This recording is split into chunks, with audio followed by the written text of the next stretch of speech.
Hello everyone, welcome to Study Stopper. तो आज हम इस आर्टिकल को कवर करेंगे जो एक्सप्लेन पेज पे दिया गया है, पुतिन्स रूबल गैम्बिट।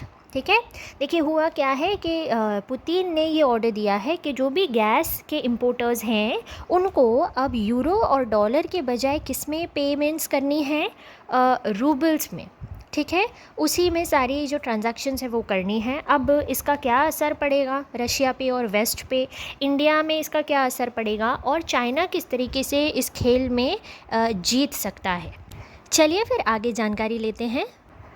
तो 23 मार्च को पुतिन ने ये ऑर्डर दिया था, ये डिमांड की थी कि जो भी यूरोपियन कंट्रीज़ नेचुरल गैस के लिए पे करती हैं तो वो जो पेमेंट है वो रूबल में की जानी चाहिए, ना कि यूरो और डॉलर्स में। और यूरोपियन यूनियन की हम बात करें तो करीब 40% जो उसकी नेचुरल गैस की रिक्वायरमेंट है वो उसकी रशिया के थ्रू पूरी होती है, राइट। तो ये काफ़ी भारी मात्रा में इंपोर्ट करते हैं नेचुरल गैस रशिया से। और हमने पिछले समय में देखा ही है किस तरीके से यूएस और यूरोपियन यूनियन ने काफ़ी सारे सैंक्शंस भी लगाए हैं रशिया पे। तो ये पुतिन की अपनी ओर से एक डिमांड उसके जवाबी रूप में है। साथ ही पुतिन ने ये भी कहा है कि जो भी अनफ्रेंडली कंट्रीज़ रशिया ने रिकॉग्नाइज़ की थी उनको अब रूबल में ही पेमेंट्स करनी पड़ेगी। और ये अनफ्रेंडली कंट्रीज़ कौन सी है, तो ईयू नेशंस, यूरोपियन यूनियन के जो नेशंस है वो, एंड ऑफ कोर्स यूएस और यूके है। पुतिन की इस अनाउंसमेंट के बाद ही जो नेचुरल गैस और क्रूड ऑयल के जो दाम थे उसमें काफ़ी उछाल आ गया। यूरोपियन कंट्रीज़ ने कोई ऐसा रिएक्शन नहीं दिया। जर्मनी के जो फाइनेंस मिनिस्टर है उन्होंने ये ज़रूर कहा कि हम किसी भी तरीके की ब्लैकमेलिंग के अगेंस्ट है, क्योंकि ये जो ट्रीटीज़ हैं ये इसी बेसिस पे हुई हैं कि पेमेंट्स यूरो और डॉलर्स में की जाएंगी, तो हम इस चीज़ को नहीं मानेंगे। और अगर पुतिन ऐसी डिमांड करते हैं तो फिर उनको आगे कॉन्सिक्वेंसेस के लिए तैयार रहना चाहिए। देखिए पुतिन की और क्या डिमांड है। ये डिमांड इसलिए भी आई है क्योंकि हमने बीच में देखा था कि रूबल की जो हालत है वो बहुत ख़राब थी, ये लगातार गिरता जा रहा था as compare to the dollars, right. तो ये जो डिमांड है इसका मकसद क्या है कि रशियन करेंसी की डिमांड बढ़ाई जाए, है ना। ज़्यादा से ज़्यादा अगर वो ट्रेड में लाया जाएगा तो उसकी डिमांड बढ़ेगी और वो थोड़ा मजबूत हो पाएगा। इसके अलावा ये 75 to 85 पे पहुंच गया था डॉलर के अगेंस्ट, ठीक है। 85 पे पहुंच गया, यानी अब 10 रूबल्स और देने पड़ेंगे आपको $1 ख़रीदने के लिए। यहाँ तक कि रूबल जो है वो 145 तक पहुँच गया था अगेंस्ट डॉलर। तो इतना ज़्यादा वो गिर गया था डॉलर के मुकाबले, क्योंकि जाहिर सी बात है काफ़ी सारे सैंक्शंस लगा दिए गए थे, स्विफ्ट बैन लगा दिया गया था, और जो भी इन्वेस्टमेंट्स थी, बड़ी बड़ी कंपनीज थी, वो अपने हाथ पीछे खींच रही थी वहाँ से, इसीलिए ये हालत हो गई थी रूबल की। और सैंक्शंस की वजह से रशियन जो एक्सपोर्ट्स थे वो भी काफ़ी ज़्यादा प्रभावित हुए। जो लग्जरी गुड्स थे और मिलिट्री इक्विपमेंट्स के जो भी एक्सपोर्ट्स थे वो बंद हो गए थे। इसके अलावा रशियन फ़्लाइट्स को भी बैन कर दिया गया था यूएस, यूके, ईयू और कैनेडियन एयर स्पेस में। स्विफ्ट बैन भी लगा दिया गया था, है ना। ये भी एक बहुत ही बड़ा फाइनेंशियल काउंटर अटैक हम मानेंगे यूएस का रशिया पे। और करीब करीब रशियन सेंट्रल बैंक में $630 बिलियन की जो फॉरेन करेंसी थी वो फ्रीज़ हो गई थी, उसको वो किसी काम में नहीं ला पा रहा था। अब रूबल की रिकवरी किस तरीके से हो पाएगी, तो रूबल ऑलरेडी अभी 85 तक पहुंच गया है एज़ अगेंस्ट दी डॉलर।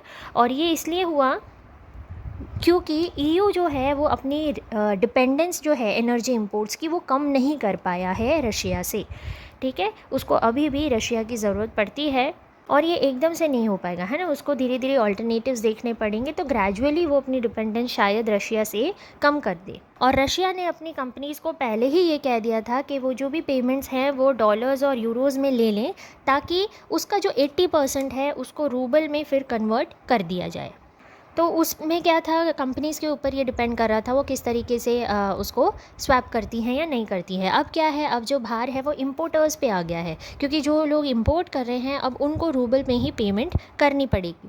अब ये होगा कैसे, तो ऐसे में यूरोपियन फर्म्स जो है उनको ऐसे कोई इंटरमीडियरीज ढूंढने पड़ेंगे जो उनका यूरो ले ले और उसको रूबल में कन्वर्ट करके वापस दे दे, ताकि वो अपनी पेमेंट्स कर पाएँ। अभी ऐसा इंटरमीडियरी कौन हो सकता है, तो यहाँ पर आ गया चाइना। यहाँ पे भी चाइना की एंट्री हो गई।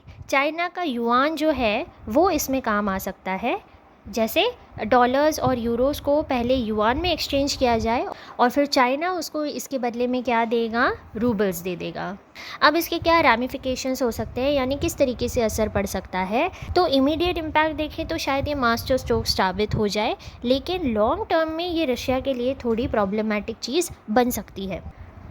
वैसे तो यूरोपियन यूनियन एकदम जल्दी से कुछ रिएक्शन नहीं देगा, क्योंकि उसको ऑल्टरनेटिव्स ढूंढने में टाइम लगेगा, लेकिन आज या कल देर सवेर ही वो रशिया पे अपनी डिपेंडेंसी ख़त्म कर सकता है, जो रशिया के लिए इवेंचुअली खतरा होगा।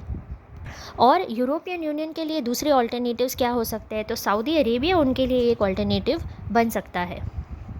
तो रशियन इकोनॉमी जो है वो भी काफ़ी हद तक यूरोपियन यूनियन पे डिपेंडेंट है। अगर वो इंपोर्ट करना बंद कर देगा तो ये बहुत बड़ा झटका साबित होगा रशिया के लिए।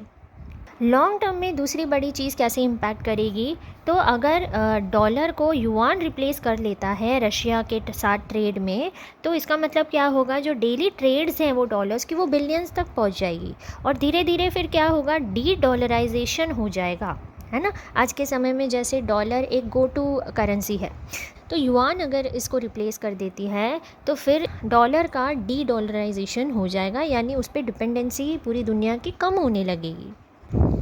इंडिया की अगर हम बात करें, अगर इंडिया पे क्या इसका असर पड़ेगा, तो सबसे पहली बात तो पिछले महीने में हमारी जो इंपोर्ट्स रही हैं रशिया से वो काफ़ी ज़्यादा रही हैं, क्योंकि हमें डिस्काउंटेड रेट्स पे वो चीज़ें प्रोवाइड कर रहा है। इसके अलावा एक रूपी रूबल ट्रेड को भी कंसिडरेशन में लाया जा सकता है, लेकिन फिर क्या होगा, जो चाइनीज़ युआन है वो बेंचमार्क बन जाएगा इंस्टेड ऑफ डॉलर। इसका मतलब क्या होगा, हम जो ऑयल प्राइसेस की बात कर रहे हैं वो डॉलर्स में ना होकर युआन के ऊपर डिपेंड करेगी, मतलब उसके टर्म पे उसको कोट किया जाएगा, राइट, जो थोड़ी बहुत फ़ायदेमंद हो सकती है ये बात।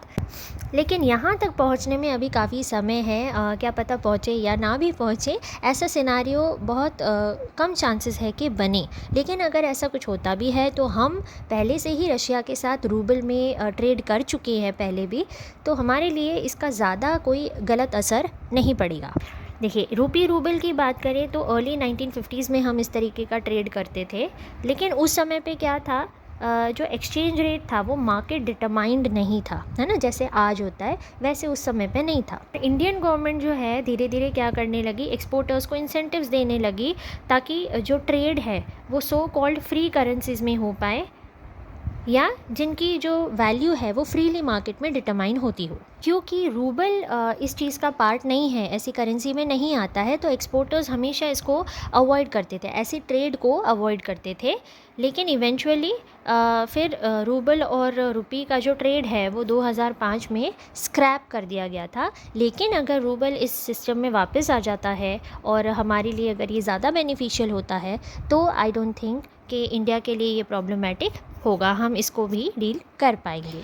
तो ये था आज का आर्टिकल जो इंटरनेशनल अफेयर्स से रिलेटेड था, और इसी के साथ हमारी डिस्कशन एंड होती है। हम मिलेंगे नेक्स्ट डिस्कशन में और किसी और इशू के साथ। आप प्रिपरेशन जारी रखिए। जय हिंद।